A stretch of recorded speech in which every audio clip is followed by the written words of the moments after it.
Hi friends, welcome to prep on IAS. और जैसा कि हम पिछले कुछ लेक्चर्स में देख रहे हैं कि रिसोर्सेज क्या होते हैं, उनका यूटिलाइजेशन क्या होता है, टेक्नोलॉजी और टाइम उन्हें कैसे इम्पेक्ट करता है, और उसी कड़ी में आज हम देखेंगे कि ह्यूमन रिसोर्सेज क्या होते हैं।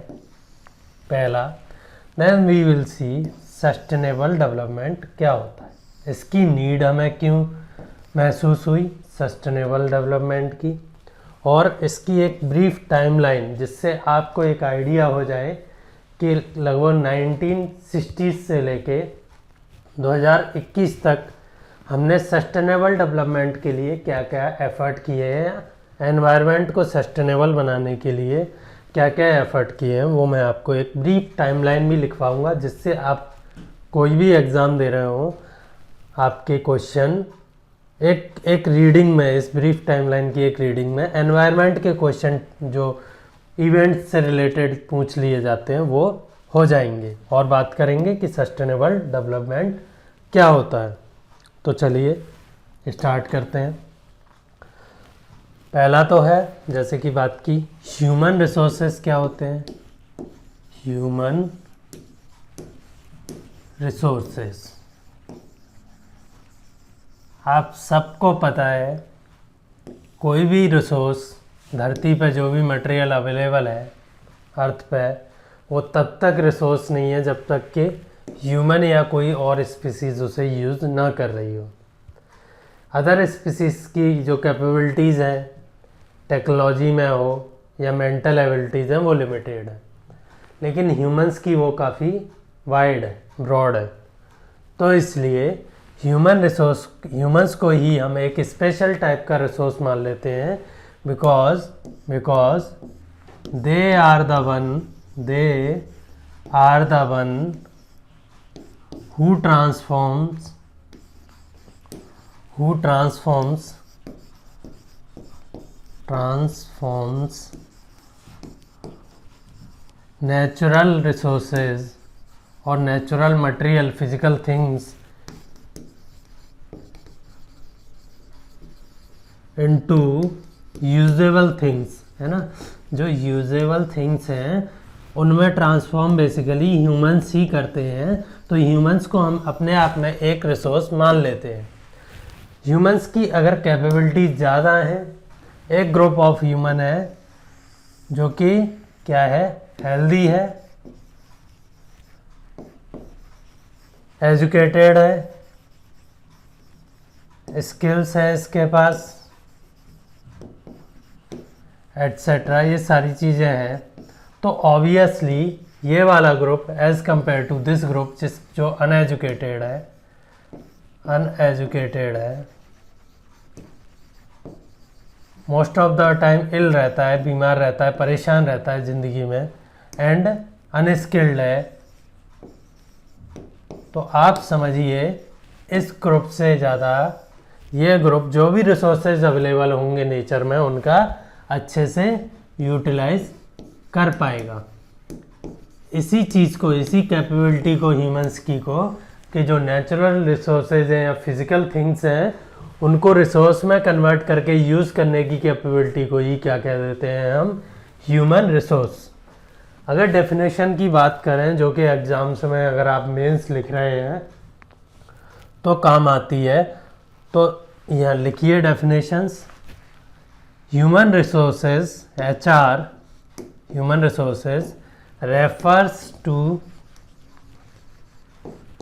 the number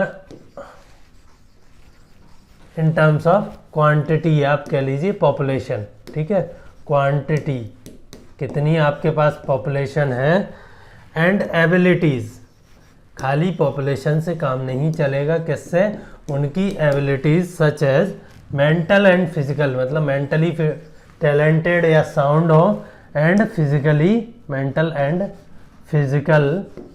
फिजिकली वो क्या हो, फिट हो, of the people.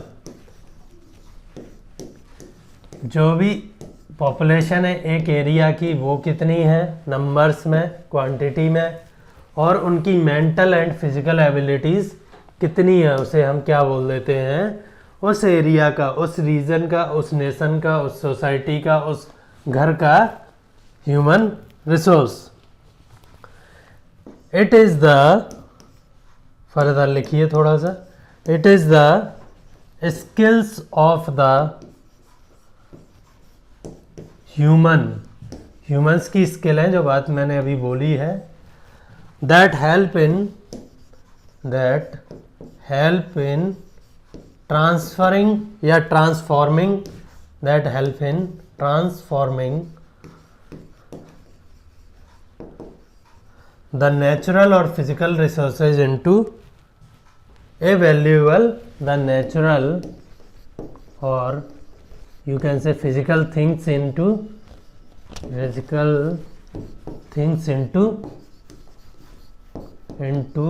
valuable resources। valuable resource बनाने में किसका आता है, human resources का। so humans are a special kind of resources, HR is a special kind of resources which is necessary for making anything into any natural resource into a valuable resource। इतनी बात हो गई। दो group का हमने comparison भी कर लिया, एक हेल्दी एजुकेटेड है, तो उनमें से कौन सा ग्रुप अपने रिसोर्सेज का अच्छे से इस्तेमाल कर सकता है। कुछ एग्जांपल्स की बात करते हैं। विदाउट एग्जांपल्स कोई भी आंसर अधूरा है जब तक कि आप उसे एग्जाम्पल ऑफ फैक्ट से सब्सटेंशिएट नहीं कर रहे हैं। फॉर एग्जाम्पल जापान की बात करें हम, सबको पता है आइलैंड नेशन है, बहुत ज़्यादा रिसोर्सेज नहीं है, अर्थक्वेक आते रहते हैं, है ना, जो ज्योग्राफी है वो टेरेबल है बेसिकली, है ना, क्या है, हमेशा डराती रहती है वहाँ के लोगों को। स्टिल, है ना, नेचुरल रिसोर्सेज की बहुत ज़्यादा अवेंडेंस नहीं है, नेचुरल रिसोर्सेज बहुत ज़्यादा नहीं है,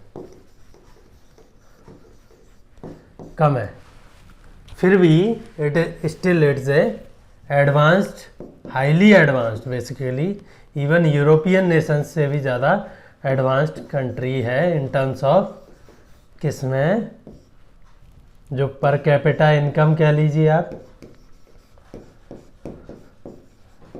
income, living standard of people या लाइफ स्टाइल कह लीजिए, living standard, health, education, satisfaction etcetera. यानी कि जिस पर्पस के लिए ह्यूमन लाइफ लीड कर रहे हैं, जी रहे हैं हम जिंदगी, खाने के लिए तो जीते नहीं है, किसके लिए, कि जो अपना पोटेंशियल है to realise our full potential, वो काम ये लोग कर पा रहे हैं।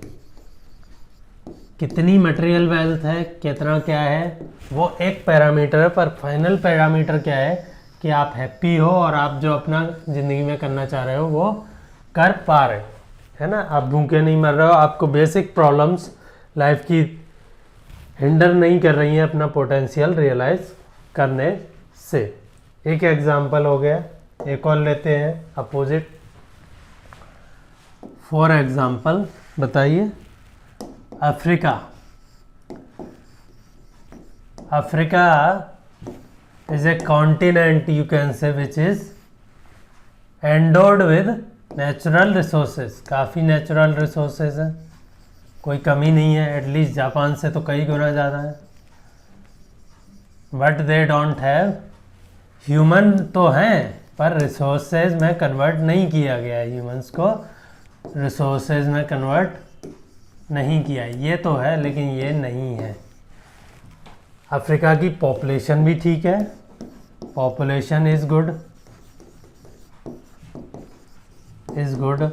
है ना, बहुत ज़्यादा स्पार्सली पॉपुलेटेड कंटिनेंट नहीं है, population is good, still they lack in, कहाँ लैक करते हैं वो, they lack in human capabilities, human तो हैं लेकिन ह्यूमन कैपेबिलिटीज़ जो कि किससे डेवलप होने वाली थी, which has to be developed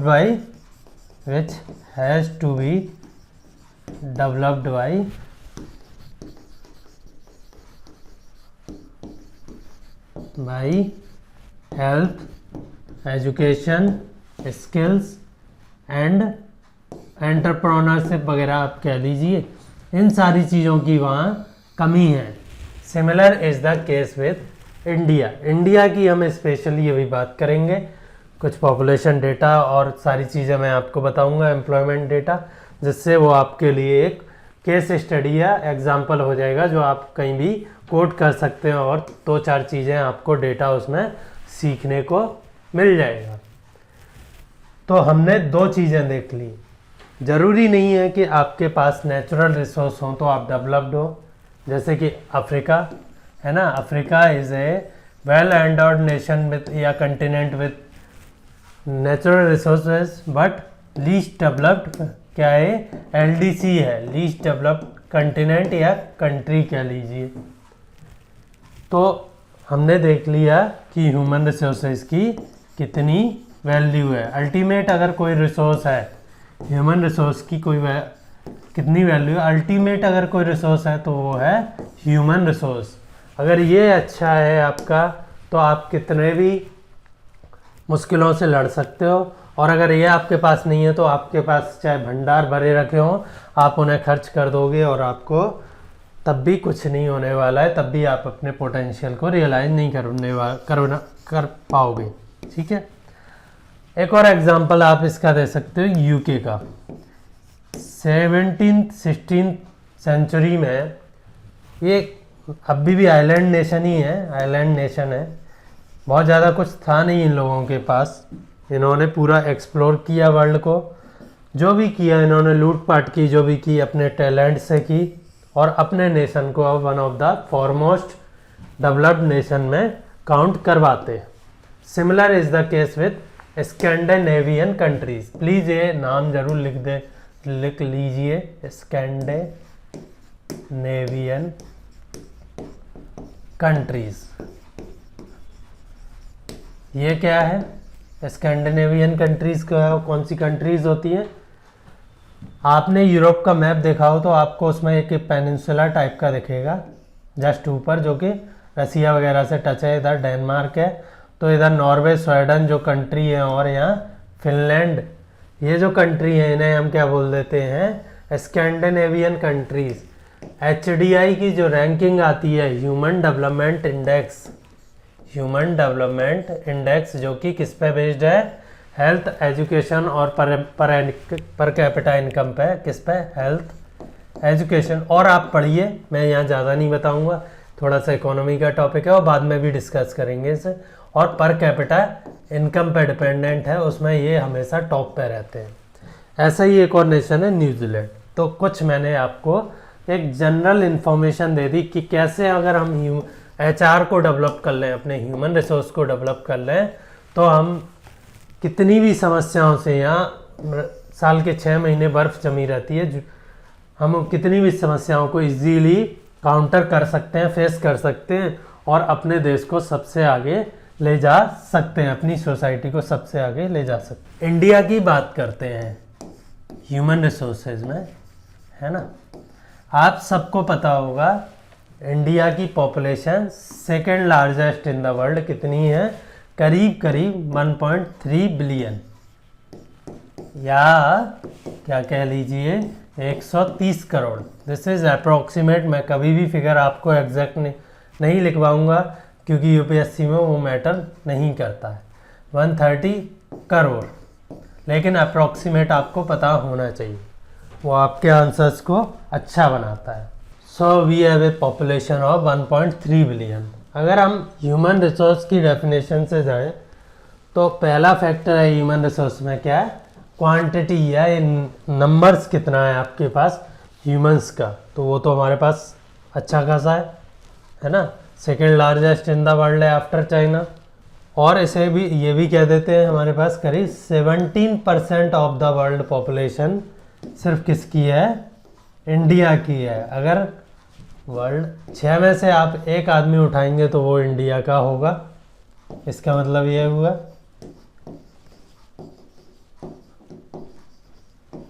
17% of the world population. अब अगर हम इनकी एवरेज एज की बात करें, एवरेज एज की बात करें इंडियंस की, तो वो करीब कितनी है, 29 to 30 ईयर्स, चेंज होती रहती है डिपेंडिंग ऑन कैसे पॉपुलेशन ग्रो कर रही है। वंस अगेन आपको एग्जैक्ट नहीं याद रखना है, आपको एक ब्रैकेट 30 लिख लीजिए, 29 लिख लीजिए। तो हमारी एवरेज एज है जो पॉपुलेशन की, वो भी किस में है, वर्किंग एज की जो पॉपुलेशन होती है उसमें। मतलब अधिकतर लोग हम में से ऐसे हैं कि वो वर्किंग एज में फॉल करते हैं। वर्किंग एज मतलब 15 से लेके 65 साल तक, ठीक है। ये डेटा आपको थोड़ा बहुत चेंज मिल जाएगा, कोई 60 लिख देता है, कोई यहाँ 16 लिख लेता है, ठीक है। मैं ये जो सोसाइटी की एनसीईआरटी है 12th क्लास की, उसका डेटा बता रहा हूँ।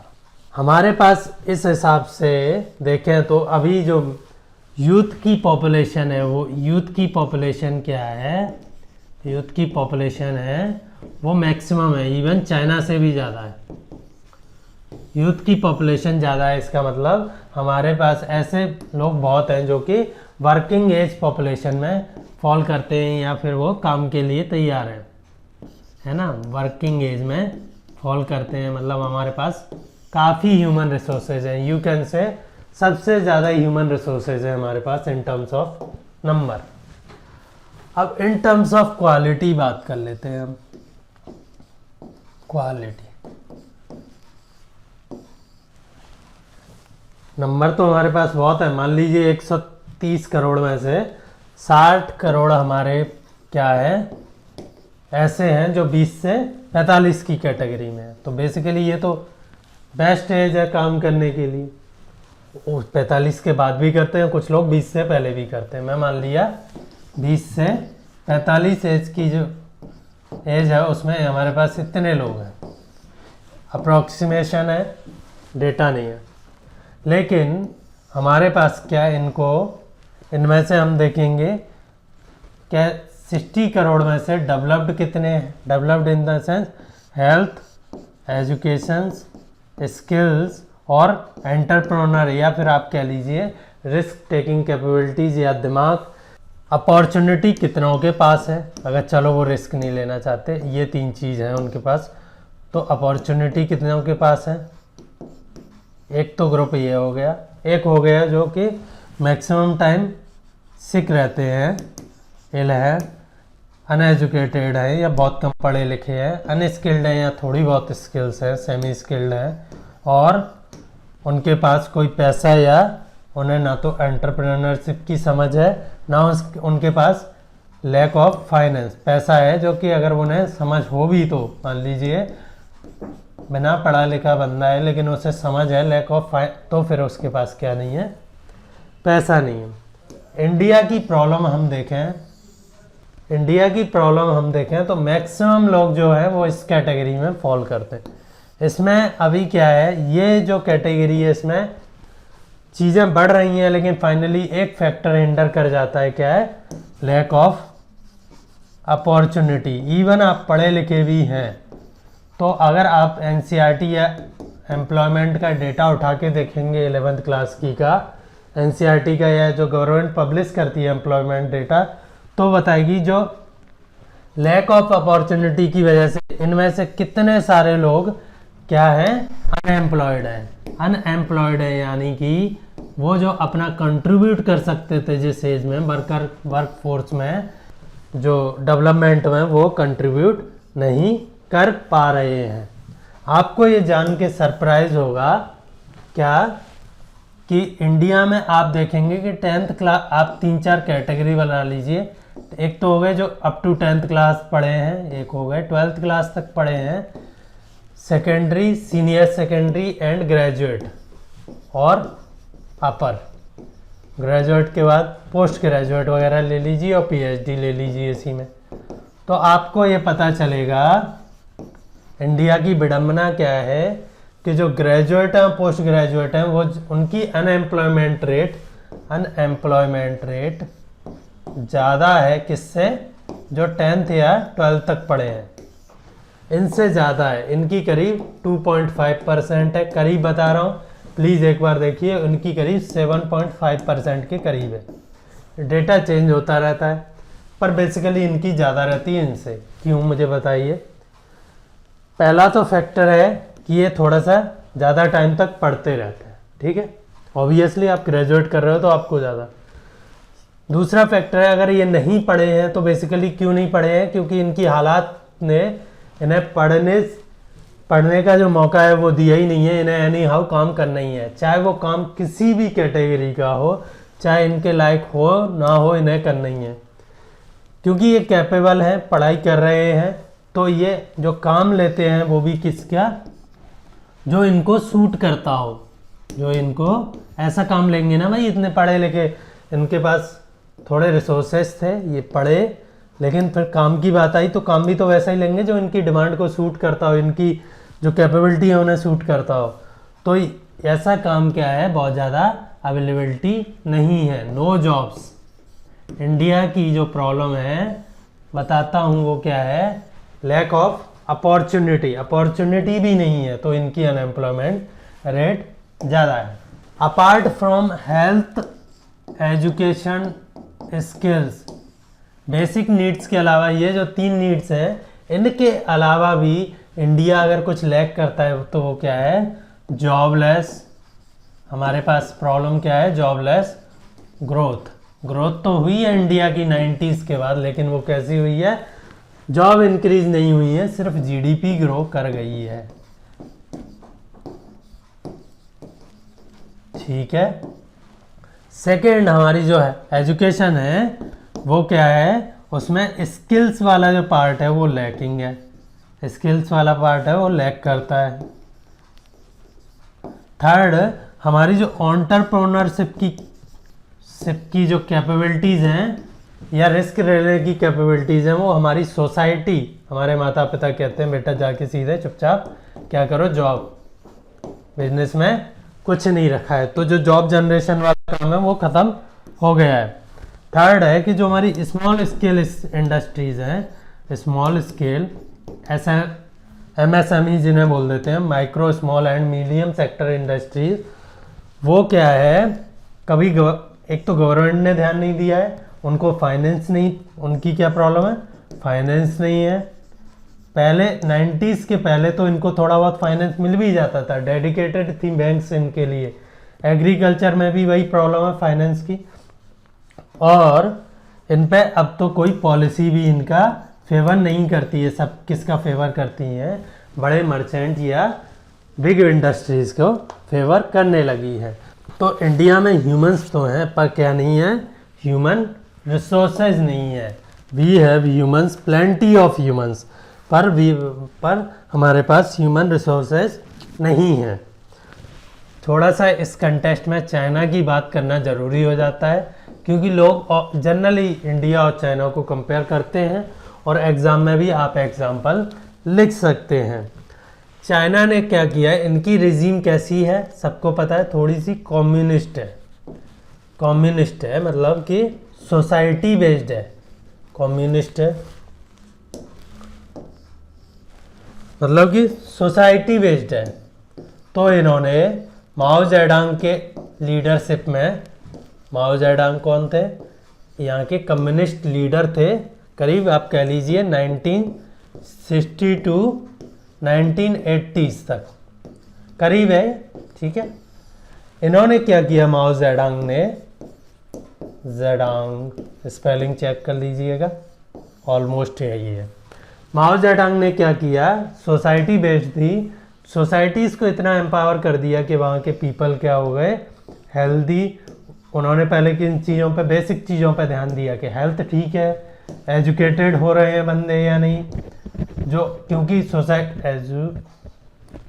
एक सेकेंड,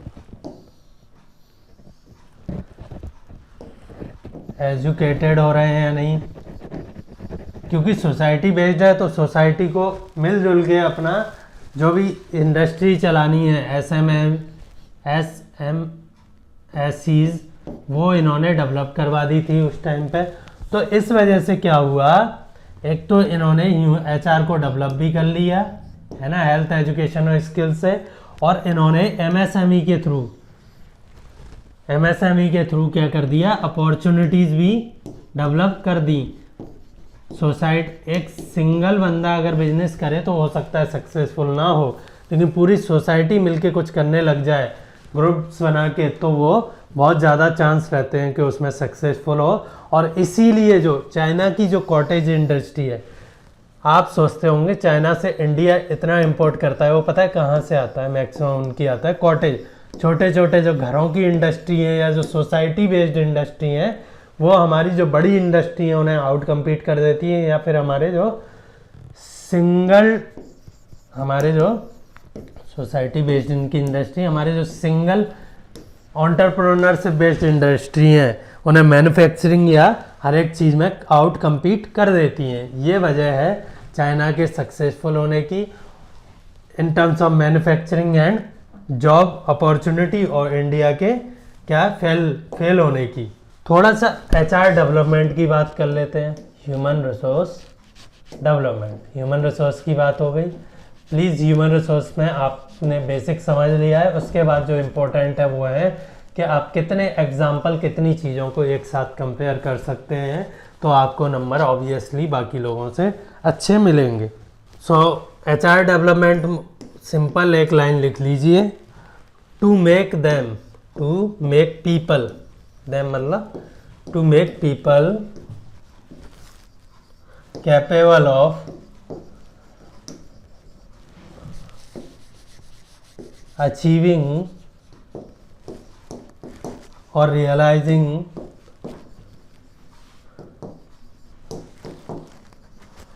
देयर फुल पोटेंशियल। ज़रूरी नहीं है कि आपके माँ बाप सिर्फ इसीलिए पढ़ाएं, इवन वो कैपेबल हैं तो सिर्फ इसीलिए पढ़ाएं कि आप पढ़ के डॉक्टर, इंजीनियर या जो भी सरकारी नौकर बन जाएं। अगर आपका दिमाग कुछ और कहता है तो आप उसे रियलाइज़ कर पा रहे हैं या नहीं, उसे हम क्या बोलते हैं, ह्यूमन रिसोर्स डेवलपमेंट। सोसाइटी भी हमारी इंडिया की थोड़ी कंजर्वेटिव है, जिसमें हम कुछ जॉब्स को अच्छा मानते हैं और कुछ को, जैसे कि अगर आप बिजनेस स्टार्ट कर रहे हैं तो लोग आपको कैसे देखेंगे, बड़े शक की नज़र से कि ये पता नहीं क्या करने वाला है, इसका क्या होने वाला है। तो ये प्रॉब्लम है हमारी सोसाइटी। कैसे डेवलपमेंट होता है, फ्रीडम, बेसिक फ्रीडम, ठीक है। अब ये फ्रीडम आप सोच रहे होंगे कॉन्स्टिट्यूशनल फ्रीडम तो है ही, अगर लेकिन आप जिस फैमिली में, सोसाइटी में रह रहे हैं, आपको जो सोचने की आज़ादी है कि हाँ भाई मैं अगर ऑर्थोडॉक्स विचारों से हट के अपना कुछ सोचना चाहता हूँ, करना चाहता हूँ, तो उस फ्रीडम की बात कर रहा हूँ। वैसे तो हम डेमोक्रेटिक नेशन में रह ही रहे हैं, तो उस फ्रीडम, वो फ्रीडम हो गई। हेल्थ आपकी अच्छी होनी चाहिए, एजुकेशन आपको ठीक मिले, जिस फील्ड में आप चाहते हैं उसकी एजुकेशन मिले, ना कि माँ बाप के हिसाब से आपको IIT करनी है, मतलब करनी है। और स्किल्स, या जो भी आप, चाहे वो फाइनेंस की स्किल्स हो अगर आप फाइनेंस में जाना चाहते हैं, गेम्स की स्किल्स हो अगर आप गेम में जाना चाहते हैं, या और भी कोई आर्ट क्राफ्ट या मैन्युफैक्चरिंग और सर्विसेज है उसकी स्किल्स हो जिसमें आप जाना चाहते हैं, वो आपको मिले, और या फिर फैमिली का सपोर्ट करे, मिले जहाँ तक वो आप चाहते हैं, तो इसे हम क्या बोल देते हैं, बेसिकली HR डेवलपमेंट। ठीक है, ये बेसिक ऐसा HR डेवलपमेंट हो गया। और इसमें एक और चीज़ बता देता हूँ, जो अभी हम HDI की बात कर रहे थे, ह्यूमन डेवलपमेंट इंडेक्स, कौन निकालता है ये, United Nation development programme, UNDP। ठीक है, UNDP निकालता है इसे। ये किस बेसिस पर रहती है, कंट्रीज़ को रैंक करती है, most developed, highly developed, basically highly लिख लीजिए, highly developed, then middle, then least developed. तो इसमें 3 पैरामीटर लेते हैं ये लोग, ये 3 पैरामीटर लिख लीजिए। कौन सा है, पहला तो पर कैपिटा इनकम, पूरी नेशन की इनकम निकालेंगे, GNI, ग्रॉस नेशनल इनकम, फिर नेट नेशनल इनकम निकालेंगे और उसे टोटल पॉपुलेशन से डिवाइड कर देंगे तो हमें क्या मिल जाएगा, per capita income. Life expectancy at birth, आप जिस दिन जन्म ले रहे हो उस टाइम पे ऑन एन एवरेज जो बंदे जी रहे हैं वो कितने साल जी रहे हैं एट बर्थ। दूसरा फैक्टर हो गया। तीसरा फैक्टर है average year of schooling, average year of schooling. तो बेसिकली हेल्थ एजुकेशन और इनकम के हिसाब से वो बताएंगे कि आप किस कैटेगरी में फॉल करते हो। इंडिया की रैंकिंग करीब 190 में से, 190 नेशन है, 191 192 जितने भी हैं, 190 में से करीब 130 के करीब रहती है, जो कि काफ़ी बेकार है। या फिर हमारा स्कोर आउट ऑफ 1 कितना रहता है, करीब 6.5 के करीब रहता है आउट ऑफ 1।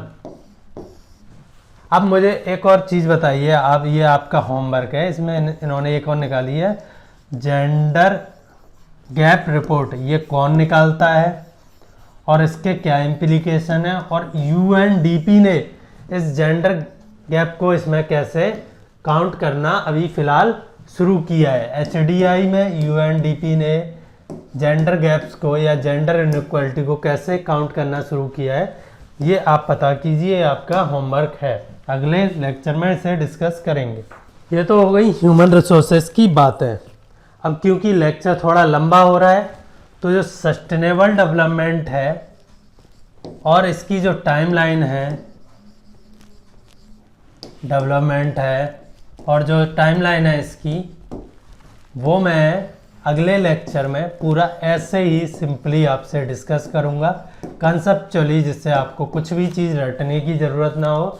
आप प्री का क्वेश्चन हो या मेंस का क्वेश्चन हो, उसे एक ग्राफिकली रिप्रेजेंटेटिव वे में बढ़िया सा सजा धजा के लिख सकें विदाउट रटे हुए, ये मैं चाहता हूँ। इसलिए हम अगले लेक्चर में ये वाला टॉपिक करेंगे। So thank you. और जो होमवर्क दिया है उसे भूलिए मत, उसे करके लाइए।